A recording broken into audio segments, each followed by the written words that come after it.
My fiance forgot to end the call, and I overheard a heartbreaking conversation with his family that changed everything. Before our wedding, I, 26 female, was supposed to get married last week, but it didn't happen because I ran away the night before my wedding. I was engaged to me boyfriend 26 male for 6 months, and we've been in a relationship for 3 years, my now ex-boyfriend, and I have 2 kids together as well. Twin boys aged 1, we didn't plan to have them, and my boyfriend was very against me having our kids in the first place, but I was very stubborn, and I told him that I'd behaving them with or without him. I'd given him the option to leave, and I didn't even demand child support from him. I believe that I'm capable of raising my babies on my own no matter what, but I'd always had a very strong maternal instinct, and for me the timing just felt right. I was ready to be a mom, but he needed some time to come around. That's what he told me when I said that I was going to break up with him if he kept trying to push me into not having the baby. Only then did he seem to come around. He'd been a good partner throughout the pregnancy and a good father after their birth. We hadn't expected twins, and I'll admit I might not have been able to manage that by myself, so I think I was lucky that he stuck by. After my sons were born, he done everything that a father does, and 6 months later he proposed to me and I said yes. It was as if that whole episode where he demanded that I get rid of the babies never happened in the first place. He was that good. I think pregnancy had made me soften up as well, so all was forgiven, and I was ready to marry him. After all, we'd already been together for 3 years in a pregnancy, so I believed that this was the right time. For months we planned, and I was really happy. My parents were also thrilled because they also like my ex a lot. He was just the perfect guy. But then one night before the wedding, it was all ruined. I still can't believe that one phone call ruined a 3-year relationship, but I guess it saved me from entering what was bound to be an awful marriage. The day before our wedding, my ex and I were staying in separate places, as is customary. I was living in our house while he'd moved to his family's place, which was just a couple of blocks away. After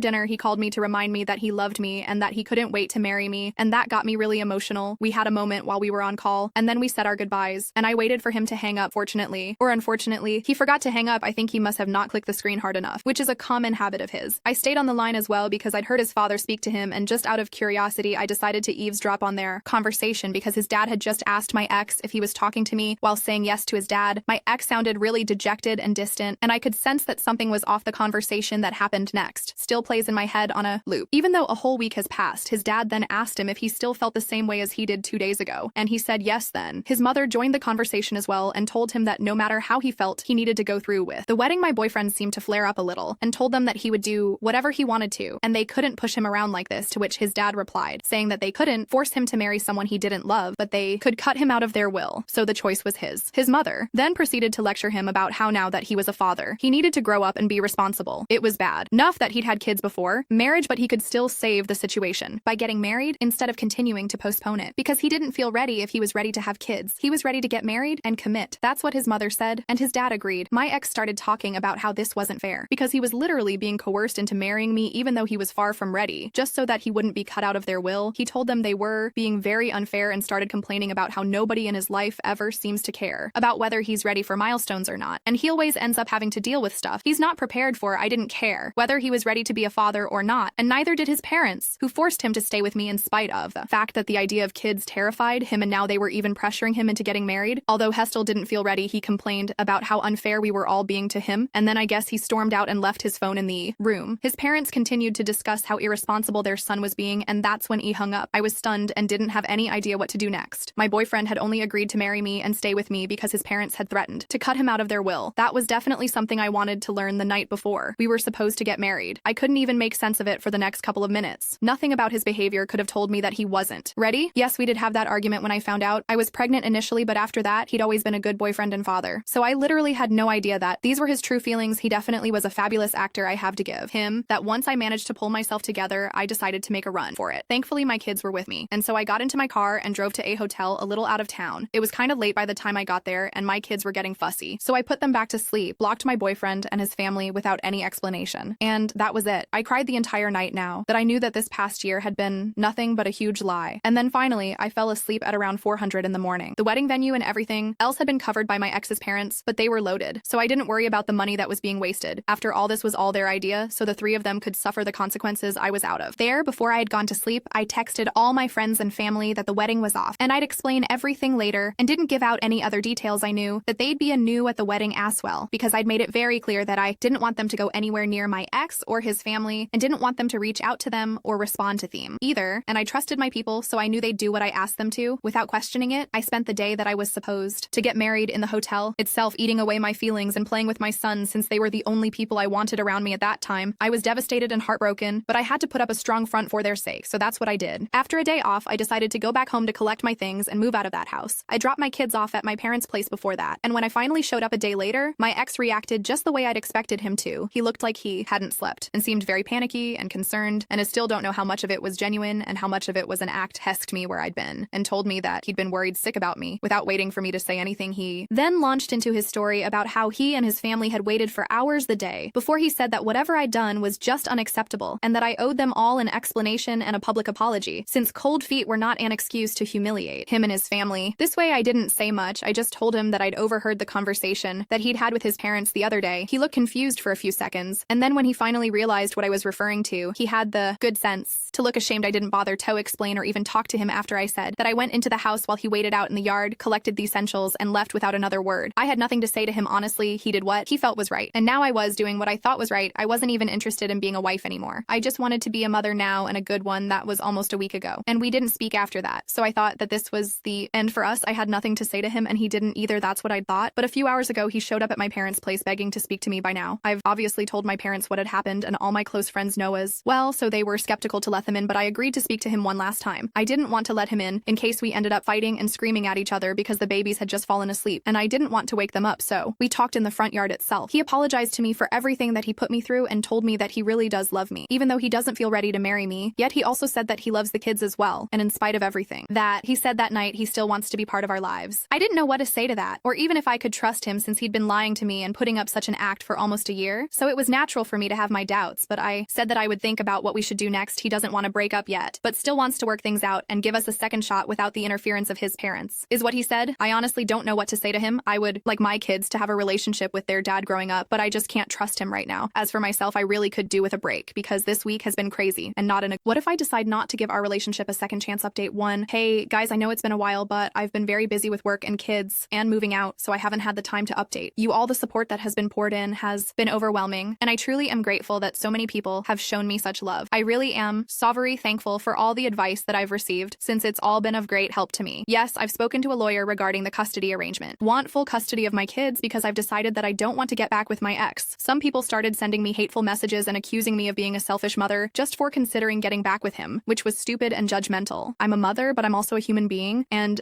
only a week has passed since that night of the phone call. So of course, I hadn't fully moved on. It was a 3-year relationship for the love of God. I was very emotional, and I really did love him, which is why my emotions got the better of me, and I considered getting back with him. I'm feeling a lot more stable now, so I know that no matter how I feel about the situation, I have to put myself and my kids first now. So I can't get back with him. There was just no need for all that hate and judgment in the first place, but it's the internet, so I should have seen it coming, I guess, and I started looking for a lawyer. 2 days after I called off my wedding, it just took me a while to find someone that I was comfortable with and trusted fully. My ex and I had never spoken about custody and stuff like that because we'd never thought that such a day would even come, but now that we're done, I think it's time to take legal steps to ensure that nobody can take my kids away from. I'm sure that he wouldn't even want to, but I'm not sure about his parents. They're very conservative and kind of orthodox when it comes to stuff like this, so I'm certain they wouldn't appreciate their son not having custody of their grandchildren and will do everything in their power to stop it. I'm just preparing myself. I last spoke to my ex around 3 days ago, and we haven't been in touch since then, which just proves that no matter what he says, he's not ready to be with me and isn't willing to change. Whatever he said the other day about wanting to make things work was hollow and meaningless, because otherwise he would have at least checked up on me, on which he hasn't, so I know I'm making the right decision by not getting back with him. And honestly, there's just no trust between us anymore, and I'm not going to be with a man who doesn't want to be with me. This is for the best. I'm going to tell him my decision soon, and I just hope that he doesn't get mad about the custody arrangement, because that's the last thing I need on my plate right now. Update 2. I finally told my ex that I don't want to get back with him, and also said I'm going to file for full custody just to give him a heads up. I'd expected him to be alright with it, because as far as I knew, he confessed already that he wasn't ready for marriage or kids, so he should have felt grateful that I wasn't forcing him into something that he didn't feel prepared for. But he didn't take it well at all, and instead started arguing with me and told me that I couldn't do this to him. He said that I could break up with him if I wanted to, but I couldn't take his kids away from him. Now, that would have made sense if we had a normal relationship, but that's not the case, as you guys already know. My ex didn't want kids in the first place. Even up until a week ago, he wasn't ready to be a father, but all of a sudden he was fighting for his kids' custody. I just knew that there must be something fishy, and his parents are probably still trying to control him. He was totally panicking while I was arguing, and I was trying to calm him down because we were meeting at eavesdropped, and I was getting really embarrassed about the scene that he was causing. After a while, he finally calmed down a little, and I tried to have a rational conversation with him because at this point I just couldn't afford a drawn-out custody battle. I didn't have the money for that, and I absolutely didn't have the energy for it. I knew his parents would be able to afford the best damn lawyers as well, so even if I had the upper hand morally, they still could manage to drag it out. So my best bet was to reason with him and just hope that he doesn't fight fight this. I tried to tell him that he'd been saying that he wasn't ready for kids up until a week ago. So this was the right way forward for all of us. I take care of the kids, which is what I wanted anyway, and he was free to live his life the way he wanted to, unburdened by marriage or kids. I thought that's what he wanted. Anyway, so this was the only solution, but he said that he changed his mind, and now he felt ready to be a father. It just didn't add up, in my opinion, and when he said that he was ready now, it just confirmed that there was definitely something fishy happening. He hadn't felt ready to be a dad in 1 whole year. Then there was no way he changed his mind in just a week. So I asked him if there was something that he wasn't telling me, and he admitted that the reason he was fighting so hard was because of what? His parents had said, surprise, surprise, after the wedding was called off, and I told him that I knew everything he told his parents about this, and they told him to try and make things right with me immediately, which is why he approached me a week later. They said that they'd accepted that I wouldn't marry him since that was out of their control now, but they absolutely wouldn't let him lose custody of their grandkids once again. They'd threatened to cut him off if he didn't manage to convince me to go ahead with a joint custody arrangement. He was practically begging me by then to agree to have joint custody of the kids, but I was so disgusted that I just left. I couldn't believe that once again he was dancing to his parents' tune, even though I'd given him an easy out. He didn't want to be a father, he didn't want to commit to him, but what he did want was his parents' money, which is why he was going to such lengths if that's all he cared about. Then I didn't want him anywhere near our kids. They deserve better. I didn't even want child support because I just didn't want him near or having anything to do with me or my kids anymore. He clearly didn't have a spine and was willing to do anything it took just so that his parents wouldn't cut him out of their lives. And that was just so pathetic. It's been a few days since then, and I've blocked him everywhere once again because I don't even want to talk to him or see him. The last message he'd sent me was suggesting that we go ahead with a joint custody agreement, and he'd split his inheritance with me once his parents passed away. I can't believe that he's seriously suggesting this crap just for the sake of it. I guess this is what I get for falling for a spoiled brat in the first place. I'm a self-made woman, and I've worked my way up without anyone's help. Sure, my parents educated me, but we weren't very rich, so I had totally on scholarships to pay for college, which meant that I had to work really hard for everything that I have now. As for my ex, well, he was the only son of uber rich parents. I don't think I need to say anything else. You guys know what kind of person I'm talking about. I thought that he changed once he started dating me, and he truly made me believe that he had, but I was wrong. He's a brilliant actor because he had me fooled for a good 3 years, but now I can finally see him for what he truly is, and I don't want to stick around to find out more about him. I'm done, and I'm fine with raising my kids on my own. No father is better than one who doesn't even want to be a father. Now I'm 100% sure that I did the right thing, and I hope that he comes to his senses and terminates his parental rights instead of turning this into a long custody battle. I'll keep praying. Update 3. Hey, there, I'm here to finally share some good news with you guys. I know it's been a really long while since the last update, but I've been very busy. First things first, my babies and I have moved into a much smaller apartment, but at least I can call it mine. Unlike the house that my ex and I used to live in, this place is near my parents' house as well, so they can come over from time to time to keep an eye on the kids. I've also hired a full-time nanny to help me out because I can't stop working, obviously. I'm incredibly lucky that I can even afford that. Right now, my parents are obviously helping me out with the finances, and I'm so